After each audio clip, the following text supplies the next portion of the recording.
these companies, like you said, I think are actually going to change the economy in many ways that could be great. But you've got Luddites in the Democrat and Republican Party running amok, trying to shut down and put on moratoriums on data centers. New York, where this race is actually happening, they're talking about doing a data center moratorium to stop the development of the facilities that would actually fuel your use of ChatGPT and all of these apps that people say they hate, but most polls show that people are using them.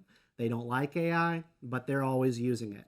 And so, at some point, we're going to have to get out of our own way here. There needs to be some protections, I think, around the data centers. Not that they can't be built at all, but I know the president himself has said, like, companies like Meta will pay for the data usage so it doesn't mess up the town, so everyone's not paying more for energy. I like the idea of that. Right. I like the idea of not passing the cost off to the consumers, even if it provides more jobs for the area. That doesn't mean that the average person who has a regular job at CVS or somewhere up the block wants to pay more for their electrical bill because the data center is one there. note of nuance, though, which is that studies on this have shown is that energy usage based on the data centers is not so much the data centers themselves that are driving up those energy costs, but the outdated grids.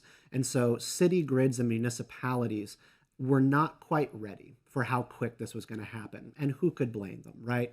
But municipalities' grids are not actually built to maintain this much energy coming through it. And so what needs to happen is investment in the local level so that grids can support the data centers. And then you will basically see like the engine is not running so hot to then get energy to people's homes, and your bills will come down. So a lot of investment needs to be made at the local level. But the answer is not going to be stopping the data centers. We actually have to manage our own cities and get the grids upgraded.